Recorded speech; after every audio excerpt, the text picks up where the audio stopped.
ওই আসন তলে, ওই আসন তলে মাটির পরে লুটিয়ে রব, ওই আসন তলে, ওই আসন তলে তোমার চরণ ধুলায় ধুলায় ধূসর হব, ওই আসন তলে, ওই আসন তলে কেন আমায় মান দিয়ে আর দূরে রাখো, কেন আমায় মান দিয়ে আর দূরে রাখো, চিরজনম ওহে চিরজনম এমন করে ভুলিও না কো, অসম্মানে আলো টেনে পায়ে তব, তোমার চরণ ধুলায় ধুলায় ধূসর হব, ওই আসন তলে, ওই আসন তলে আমি তোমার যাত্রী দলের রব পিছে, স্থান দিও হে আমায়, স্থান দিও হে আমায় তুমি সবার নিচে, প্রসাদ লাগি কতই লোকে আসে ধে, প্রসাদ লাগি কতই লোকে আসে ধে,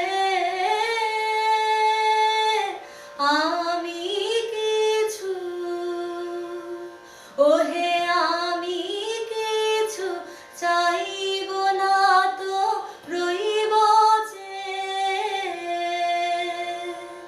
সবার শেষে যাবা কি লয় তাহাই নব। 1913 13ই নভেম্বর বৃহস্পতিবার স্টকহোম সুইডিশ একাডেমির পক্ষ থেকে ঘোষিত হলো সেই অভূতপূর্ব সংবাদ। 1913 সাহিত্যে নোবেল পুরস্কার পেয়েছেন ভারতীয় কবি শ্রী রবীন্দ্রনাথ ঠাকুর। এর আগে 1910-এ ইন্ডিয়া পাবলিশিং হাউস থেকে প্রকাশিত হয়েছিল 1 টাকা মূল্যের 1000 কপি গীতাঞ্জলি। এর 157টি গান বা কবিতার মধ্যে সুরসংযোজিত গানের সংখ্যা 85। গীতাঞ্জলির আগের মুহূর্ত পর্যন্ত যে ভিন্ন স্রোতে চলছিল কবিতার গান, পরেও যা ভিন্ন স্রোতে চলবে আবার এইখানে এসে তা মিলে গেল। গান আর কবিতা তখন ভিন্ন শিল্পরূপ নয়, আর তা হয়ে উঠেছে সামঞ্জস্যময় সুষমাময় অবিচ্ছিন্ন এক অবয়ব। তোমার চরণ ধুলায় ধুলায় ধূসর হব,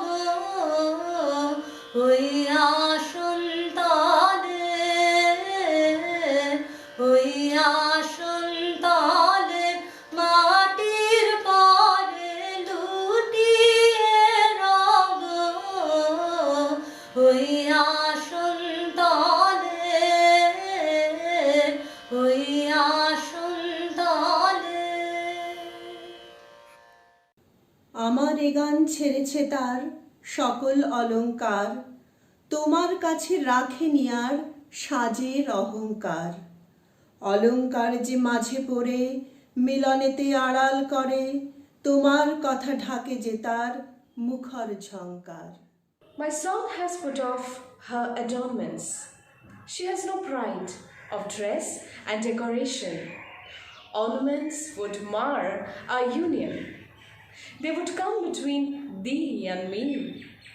Their jingling would drown thy whispers.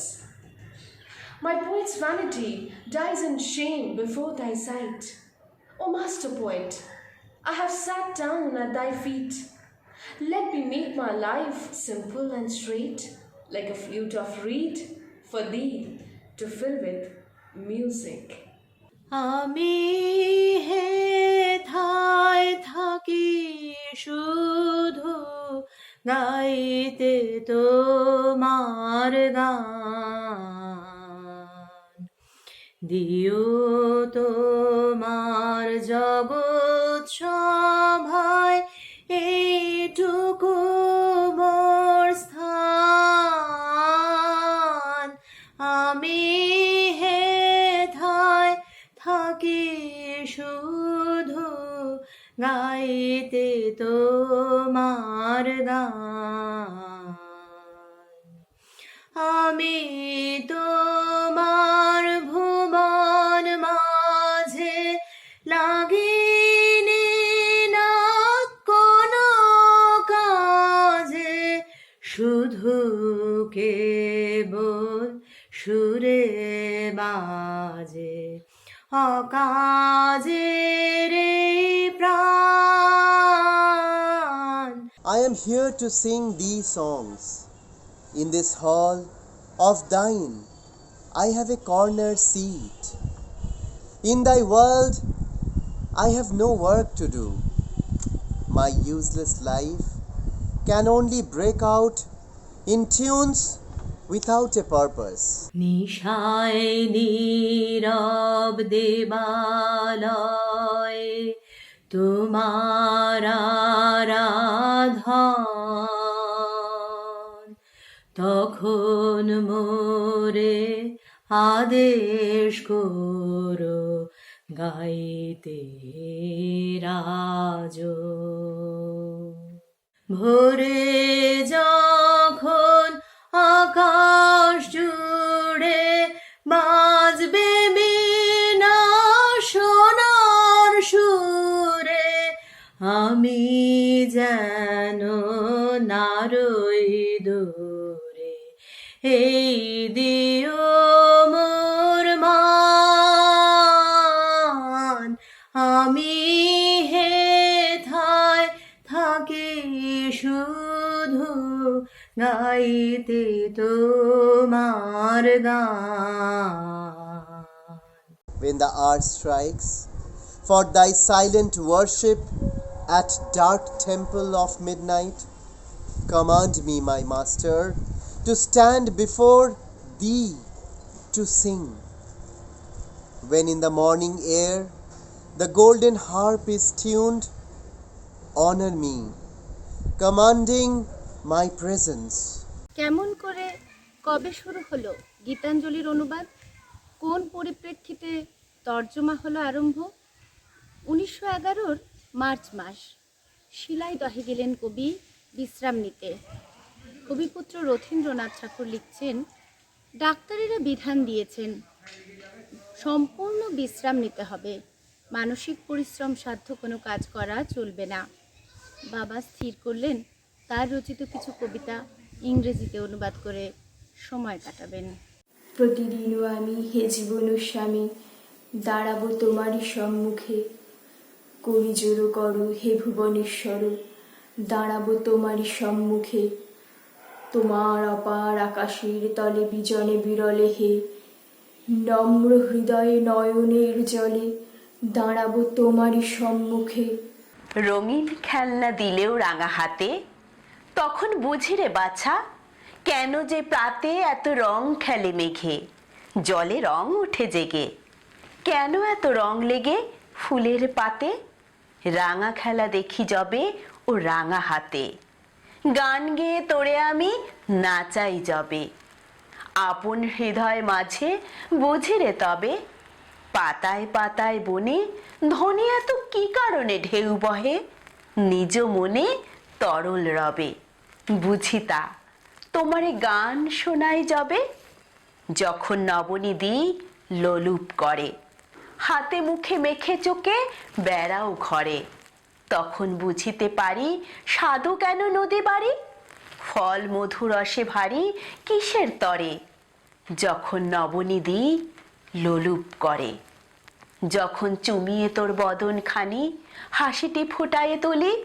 তখনই জানি আকাশ কিসের সুখে আলো দেয় মোর মুখে, বায়ু দিয়ে যায় বুকে অমৃত আনি, বুঝিতা চুমিলে তোর বদন খানি।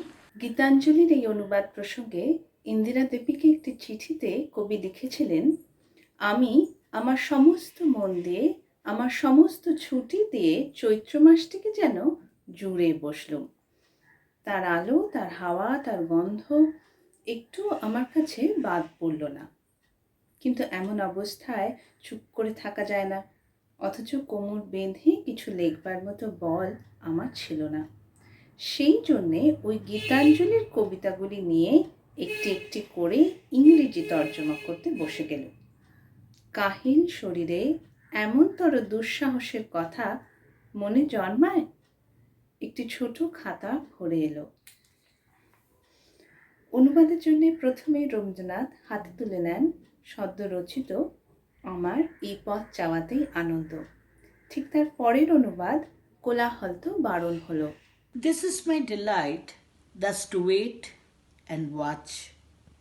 At the wayside, where shadow chases light, and the rain comes in the wake of the summer. Messengers with tidings from unknown skies greet me and speed along the road. My heart is glad within, and the breath of the passing breeze is sweet.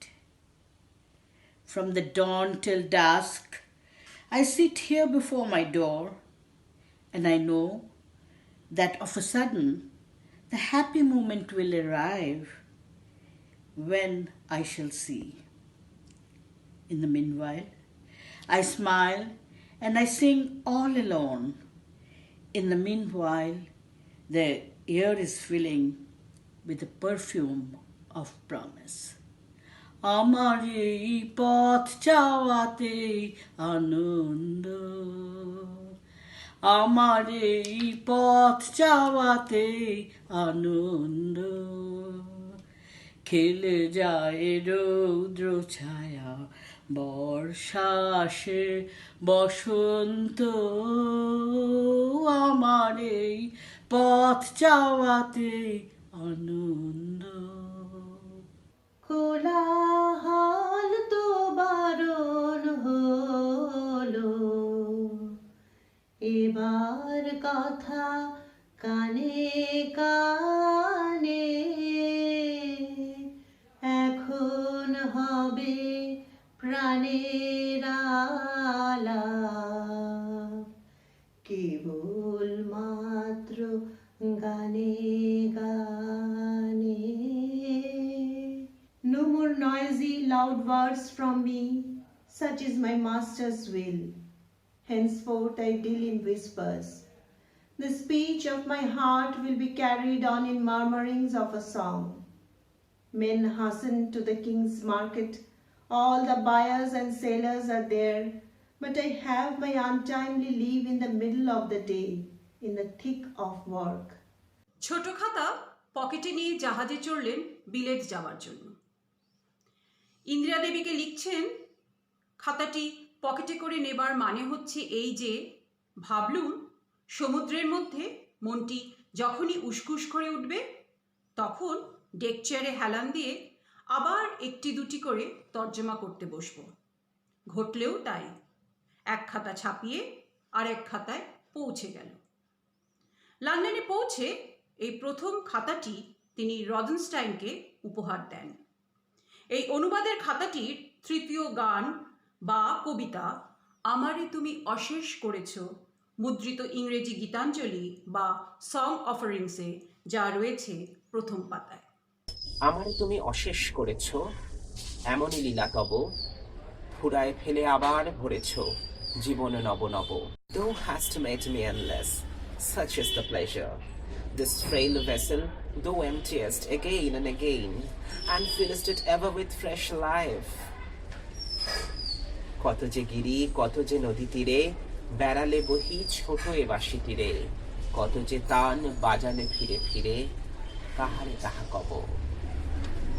This little flute of a reed thou hast carried over hills and dales, and hast breathed through its melodies eternally new. তোমারই ওই অমৃত পরশে আমার হিয়াখানি, হারালো সীমা বিপুল হরষে, উথলি উঠে বাণী। At the immortal touch of the hands, my little heart loses its limits in joy, and gives birth to utterance ineffable. আমার শুধু একটি মুঠি ভরি, দিতেছ দান দিবস বিভাবরী, হলো না সারা কত না যুগ ধরি, কেবলই আমি লব। The infinite gifts come to me, only on these very small hands of mine. Ages pass, and still the poorest, and still there is room to feel. দিবস যদি সাঙ্গ হলো, না যদি গাহে পাখি, ক্লান্ত বায়ু না যদি আর চলে, এবার তবে গভীর করে ফেলকু মোড়ে ঢাকি, অতি নিবিড় ঘন তিমির তলে। স্বপন দিয়ে গোপনে ধীরে ধীরে যেমন করে ঢেকেছ ধরণীরে, যেমন করে ঢেকেছ তুমি মুদিয়া পড়া আঁখি, ঢেকেছ তুমি রাতের শতদলে। খাতাটি রোদেনস্টাইনকে দেওয়ার আগে এক কাণ্ড ঘটে। ঘটনাটি প্রাসঙ্গিক বলেই আপনাদের শোনাই। কবিপুত্র রথীন্দ্রনাথ লিখছেন, টিউব রেল যোগে আমরা ব্লুমসবেরি অভিমুখে রওনা দিলাম। মাটির তলায় সুড়ঙ্গ রেলপথে এই আমার প্রথম অভিযান। নতুন অভিজ্ঞতার জন্যই হোক কিংবা অত্যাধিক দায়িত্বভারের জন্যই হোক, আমি নিজের হাতে অতি সন্তর্পণে বাবার যে অ্যাটাচি কেসটি বহন করে আনছিলাম, টিউব থেকে নামবার মুখে সেইটিই নামাতে ভুলে গেলাম। এই অ্যাটাচির মধ্যেই বাবার ইংরেজি অনুবাদের পাণ্ডুলিপি ছিল। পরের দিন বাবা যখন রোদেনস্টাইনের বাড়ি যাবেন, অ্যাটাচির খোঁজ পড়ল, আর তখনই বোঝা গেল সেটি টিউবে ফেলে আসা হয়েছে। আমার অবস্থা অনুমেয়। শুকনো মুখে আমি গেলাম টিউব রেলের লস্ট প্রপার্টি অফিসে। যেতে প্রায় সঙ্গে সঙ্গেই হারানো ধন ফেরত পাওয়ার পর আমার প্রাণে যে কি গভীর স্বস্তি হয়েছিল। রূপসাগরে ডুব দিয়েছি অরূপ রতন আশা করি, ঘাটে ঘাটে ঘুরব না আর ভাসিয়ে আমার জীর্ণ তরি। সময় যেন হয় রে এবার ঢেউ খাওয়া সব চুকিয়ে দেবার, সুধায় এবার তলিয়ে গিয়ে অমর হই রব মরি। যে গান কানে যায় না শোনা, সে গান সেথায় নিত্য বাজে, প্রাণীর বিনা নিয়ে যাব সেই অতলের সভা মাঝে। চিরদিনের সুরটি বেঁধে শেষ গানে তার কান্না কেঁদে, নীরব যিনি তাহার পায়ে নীরব বিনা দিব ধরি। I dive down into the depth of the ocean of forms, hoping to gain the perfect pearl of the formless. No more sailing from harbour to harbour with this my weather-beaten boat. The days are long past when my sport was to be tossed on waves. রদেনস্টাইনের উদ্যোগে Hampstead হিলের উপর একটি বাড়ি ভাড়া নিলেন ওরা। সেখানকার প্রাকৃতিক সৌন্দর্য দেখে মুগ্ধ হয়ে কবি যে গান লিখলেন ও ইংরেজি অনুবাদ সহ পাঠিয়ে দিলেন রদেনস্টাইনকে, সেটি হলো, সুন্দর বটে তব অঙ্গদ খানি, তারায় তারায় খচিত, স্বর্ণে রত্নে শোভন লোভন জানি, বর্ণে বর্ণে রচিত। সুন্দর বটে তব অঙ্গদ খানি, তারায় তারায় খচিত, খড়গ তোমার আরো মনোহর লাগে, বাঁকা বিদ্যুতে আকাশে, গরুরেরও পাখা রক্ত রবির রাগে, যেন গো অস্ত আকাশে। Beautiful is thy wristlet, decked with stars and cunningly wrought in myriad colored jewels. but more beautiful to me. Thy sword, with its curve of lightning, like the outspread wings of the divine bird of Vishnu, perfectly poised in the angry red light of the sunset. It quivers like the one last response of life in ecstasy of pain at the final stroke of death. 27 June রোদেনস্টাইনের বাড়িতে সান্ধ্যভোজে ডব্লিউ.বি. ইয়েটসের সঙ্গে প্রথম সাক্ষাৎ। সেই ঐতিহাসিক ঘটনার কথা চিঠিতে লিখছেন। কাল রাত্রে এখানকার কবি ইয়েটসের সঙ্গে একত্রে আহার করেছি। তিনি আমার কবিতার কতকগুলি গদ্য তর্জমা কাল পড়লেন। খুব সুন্দর করে সুর করে পড়লেন। আমার ইংরেজির উপর আমার কিছুমাত্র ভরসা ছিল না। তিনি বললেন, যদি কেউ বলে এই লেখাকে কেউ আরও ইমপ্রুভ করতে পারে, সে সাহিত্যের কিছুই জানে না। আমার এই তর্জমাগুলি ইয়েটস নিজে এডিট করে একটা ইন্ট্রোডাকশন লিখে ছাপাবার ব্যবস্থা করবেন। আমি এখন ডব্লিউ.বি. ইয়েটসের ইন্ট্রোডাকশনের সামান্য কিছু অংশ পাঠ করছি। We write long books when no page perhaps has any quality to make writing a pleasure. Being confident in some general design, just as we fight and make money and fill our heads with politics, all dull things in the doing. While Mr. Tagore, like the Indian civilization itself, has been content to discover the soul and surrender himself to its spontaneity. জগতে আনন্দ যজ্ঞে আমার নিমন্ত্রণ, ধন্য হলো মানব জীবন। নয়ন আমার রূপের পুরে, স্বাদ মিটায়ে বেড়ায় ঘুরে, শ্রবণ আমার গভীর সুরে হয়েছে মগন। জগতে আনন্দ যজ্ঞে আমার নিমন্ত্রণ, তোমার যজ্ঞে দিয়েছ ভার, বাজাই আমি বাঁশি, গানে গানে গেথে বেড়াই প্রাণীর কান্না হাসি। এখন সময় হয়েছে কি সভায় গিয়ে তোমায় দেখি, জয়ধ্বনি শুনিয়ে যাব এমোর নিবেদন। জগতে আনন্দ যজ্ঞে আমার নিমন্ত্রণ। I have had my invitation to this world's festival, and thus my life has been blessed.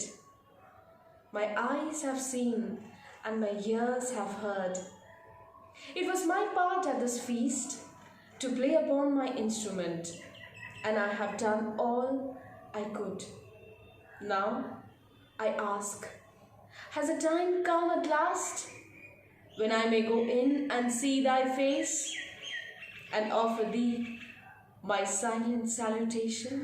November মাসের গোড়ায় ইন্ডিয়া সোসাইটি থেকে প্রকাশিত হলো সাদা কাপড়ে বাঁধানো বই, মলাটে সোনার জলে ছাপা Gitanjali, song offerings by Rabindranath Tagore. মুখচিত্র হিসেবে রদেনস্টাইনের আঁকা একটি স্কেচ ব্যবহৃত হয়। 7ই নভেম্বর সংবাদপত্রের প্রশংসা বাক্যে উচ্ছ্বসিত রদেনস্টাইন কবিকে লিখলেন, Need I tell you with what joy I read the first review, perhaps the most important that could appear. This will show the way to the other reviewers and make my talk with Macmillan, I hope, a fairly easy one. It is a great delight to us to feel that what we felt at once is shared by others, and that you have once and for all gained the ear of the West for your literature. I wonder whether Bengal will realize what your simple visit has done for the history. এর ঠিক 1 বছর পরের ঘটনা। Nobel কমিটির 13 জন সদস্যের মধ্যে 12 জন vote দেন রবীন্দ্রনাথের পক্ষে। সেটি 13ই নভেম্বর 1913। সংবাদটি রয়টার সার্ভিস লন্ডন থেকে বিশ্বের সর্বত্র প্রচারিত হয়। তাই তোমার আনন্দ আমার পর, তুমি তাই এসেছো নিচে, আমায় নইলে ত্রিভুবনেশ্বর, তোমার প্রেম হতো যে মিছে। আমায় নিয়ে মেলেছ এই মেলা, আমার হিয়ায় চলছে রসের খেলা, মোর জীবনে বিচিত্র রূপ ধরে তোমার ইচ্ছা তরঙ্গিছে। Thus, it is that thy joy in me is so full. Thus, it is that thou hast come down to me. O thou, Lord of all heavens, where would be thy love if I were not? রবীন্দ্রনাথের ঠিকানা Swedish একাডেমির জানা ছিল না, তাই সম্ভবত ম্যাকমিলানের কাছে খোঁজ নিয়ে সরকারিভাবে খবরটি পাঠানো হয় লন্ডন থেকে 14ই নভেম্বর। 15ই নভেম্বর জোড়াসাঁকোর বাড়িতে সেটি এসে পৌঁছয়। যদিও 14ই নভেম্বরেই কলকাতার সান্ধ্য দৈনিক এম্পায়ারে এ খবরটি প্রথম প্রকাশিত হয়। কবি তখন শান্তিনিকেতনে। পরের দিন অর্থাৎ 16ই নভেম্বর সকাল 7:30টায় কবি কয়েকজন ছাত্র ও শিক্ষককে নিয়ে রেল লাইনের পূব দিকের পারুল বনে বেড়াতে যাচ্ছিলেন। কলকাতা থেকে জামাতা নগেন্দ্রনাথের টেলিগ্রাম এসে পৌঁছল ঠিক তখনই। জগৎ পাড়া বাড়ের তীরে ছেলেরা করে মেলা, অন্তহীন গগনতল মাথার পরে অচঞ্চল, ফেনিল ওই সুনীল জল নাচিছে সারা বেলা, উঠেছে তটে কি কোলাহল, ছেলেরা করে মেলা, বালুকা দিয়ে বাঁধিছে ঘর, ঝিনুক নিয়ে খেলা, বিপুল নীল সলিল পরি, ভাষায় তারা খেলার তরি, আপন হাতে হেলায় গড়ি, পাতায় গাঁথা ভেলা, জগৎ পাড়া বাড়ের তীরে ছেলেরা করে খেলা, জানে না তারা সাঁতার দেওয়া, জানে না জাল ফেলা, ডুবারি ডুবে মুকুতাচে, বণিক ধায় তরণী বেয়ে, ছেলেরা নুড়ি কুড়ায়ে পেয়ে সাজায় বসি ঢেলা, রতন ধন খোঁজে না তারা, জানে না জাল ফেলা। On the seashore of endless worlds, children meet. The infinite sky is motionless overhead, and the restless water is boisterous. On the seashore of endless worlds, the children meet with shouts and dances. They know not how to swim. They know not how to cast nets. Pearl fishers dive for pearls. Merchants sail in their ships, while children gather pebbles and scatter them again. They seek not for hidden treasures. They know not how to cast nets. কত অজানারে জানাইলে তুমি, কত ঘরে দিলে ঠাঁই, দূরকে করিলে নিকট বন্ধু, পরকে করিলে ভাই। Thou hast made known to me friends whom I knew not. Thou hast given me seats in homes not my own. Thou hast brought the distant near, and made brother of the stranger. I am uneasy at heart when I have to leave my accustomed shelter. I forget that there abidest thou, the changeless old in the changing new, through birth and death in this world or in others. Wherever thou leadest me, it is thou, the same one companion of my endless life. Whoever linkest my heart with bonds of joy to the unfamiliar, when one knows thee, then alien there is none, then no door is shut. Oh, grant me this my prayer, that I may never lose the bliss of the touch of the one in the play of the diverse many. 29 January governor হাউসে একটি অনুষ্ঠানে Lord Carmichael রবীন্দ্রনাথের হাতে Nobel প্রাইজের স্বর্ণপদক ও diploma তুলে দেন। অমৃতবাজার পত্রিকায় 29 জানুয়ারি সংবাদটি এইভাবে বিজ্ঞাপিত হয়: Rabindranath Tagore, a musical at home, will be given by His Excellency and Lady Carmichael at Governor House, Calcutta, on Thursday evening, that is today, when the Governor will present the Nobel Prize to its distinguished recipient, Mr. Rabindranath Tagore. Swedish council এবং সরকারি ও বেসরকারি বহু বিশিষ্ট ব্যক্তির উপস্থিতিতে Nobel প্রাইজের স্বর্ণপদক ও diploma রবীন্দ্রনাথকে অর্পণ করার আগে লর্ড কারমাইকেল তাকে সম্বোধন করে বলেন, The formal presentation of the Nobel Prize took place, as you know, at Stockholm on the 10th of December, when His Majesty, the King Emperor's Charge d'Affaires, received the prize on your behalf from His Majesty the King of Sweden and conveyed to him, as requested by you, your humble salutation.